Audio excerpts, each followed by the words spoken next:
Welcome back to the number one TV program in the world, everybody. It is Brian Lee Durfee's book review channel. And I am Brian Lee Durfee, author of The Forgetting Moon and The Blackest Heart, both books published by Simon & Schuster's Saga Press. Today I'm going to be reviewing Men in Blue by W.E.B. Griffin. This is a police procedural novel. It is book number 1 in his Badge of Honor series. It came out in 1988, although I have a feeling it was written in the early 1970s. And he wrote it under a pseudonym. I can't remember what the pseudonym was. But then when the W.E.B. Griffin name got huge because of his World War II novels, I think they re-released them under his name W.E.B. Griffin in the 80s. I think that's the story. Anyway, let's talk about the cover. You know, I love graphic design and cover artwork. So this is simple. Each cover, and I think there's about 12 books in the series, each cover kind of has the same theme. It's just either blue, red, yellow, green, black. It's got some sort of symbol. Very, very simple. But they all do match as far as I can tell. This is the only one I own. Now, I did read some of W.E.B. Griffin's World War II novels. I think I read Semper Fi. I can't remember which ones I read. There was about 2 or 3 I read about 20 years ago. They were okay. But I was looking for a cop, some books about, there's not a lot of books about like an actual police force, like an actual cop. Like remember when you used to watch Chips in the 80s and, you got to know all the guys in the police force, or when you used to watch Hill Street Blues and you got to know everybody in the police force, and each episode it was a different story about somebody else in the police force. Well, I was looking for a series like that. Now, I've got Joseph Wambaugh's Hollywood Hills and Hollywood Crows, which is about the Hollywood station in Hollywood and those police guys, but that's only about 5 books long. And I was looking for something else, and so I remembered, W.E.B. Griffin had one. Griffin had a series. Let me give it a try. So this is what I did. I tried it the other day. This is what I found out. It reads exactly like what you would think a book about cops in the 1970s would be. It reads like it was like those old Adam 12 shows, or those cop shows from the late 60s, early 70s, where there's just kind of vanilla like plots with it's very kind of PG rated. Well, it might be a little R rated. But it just reads sort of like those soap opera-y-ish police shows from the early 70s and late 60s, like I mentioned.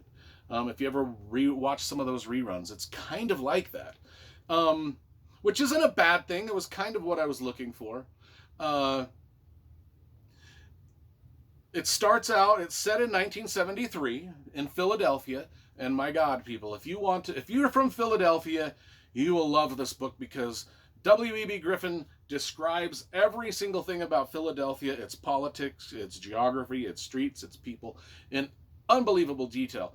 And I was like, if I was from Philadelphia and I was because listen, the police in this book, they get called out on emergency, and he will give you the exact route, every freeway exit and street and side street that they travel on just to get to the emergency. It's actually quite detailed like that, and I'm not making that up. It's actually kind of cool, and it would be cooler if I knew something about Philadelphia, but I don't know shit about Philadelphia because, I've been to the airport.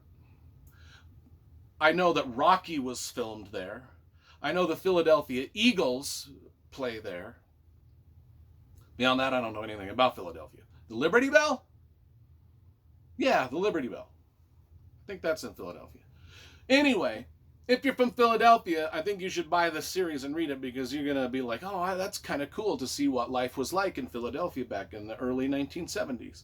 So anyway, what happens is we got this girl named Lois. She is a rich girl, a TV news anchor, a reporter. She's meeting up with her lover, Captain Moffat of the Philadelphia Highway Patrol. and they're having an illicit affair on the sly, and they're meeting up in this restaurant. Nobody knows that they're going to be there. Well, the restaurant gets held up by a young man and a young woman. Like the young man and the young woman, they're hoodlums, drug users, whatever. They come in and they hold up the restaurant. Well, Moffat, he's a captain in the police force, so he's got to do something about it. So he goes and confronts these hoodlums. He shoots one of the hoodlums. One of the hoodlums shoots him. The other hoodlum runs off into the night. And so now we've got dead police and a news reporter and a crime scene and a fugitive and two dead bodies, one of the hoodlums and the cop. And that's sort of the basis of the beginning of the story. And so the whole story is basically about how they investigate this cop murder, chasing the fugitive that got away, the news reporter being in the middle of it, all the drama that surrounds that. There's an inspector, Inspector Wohl. He specifically uses .357 hollow point bullets that have been banned because they're violent.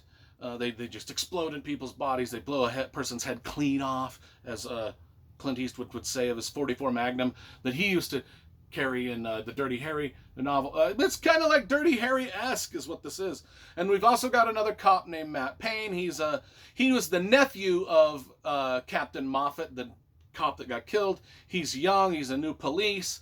And I have a feeling that the entire series is going to sort of revolve around Inspector Wohl and the young cop Matt Payne, because that's kind of what this book was kind of, and as they go about solving this crime, and with all the political implications it may or may not have, all the stuff that goes on in the police force, we really do get a good look. I mean, it's kind of exactly what I was looking for.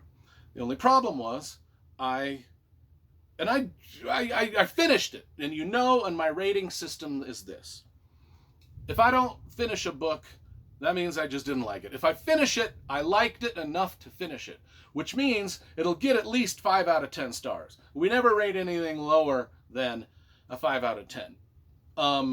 This one I'm going to give about a 5.5 because I finished it. It was what I kind of asked for. I just wasn't expecting it to be so old-timey. It was written in 73. This is a me problem. I mean, I'm judging a book that was written in 1973 as lesser than what I was expecting because it was written in 1973. Makes no sense. But that's just, I mean, switch on your TV, enjoy an episode of Adam 12. It's pretty much what you have. I liked it enough to finish it. Did I like it enough to buy and purchase the other 12 some odd books in the series? Tune in later. We shall see if I ever buy any more and review any more. Don't know. We'll see. But that is my review of Men in Blue. Delivered everything I wanted, but yet I wasn't quite satisfied. But I finished it, so in a way I was satisfied. This book is a conundrum.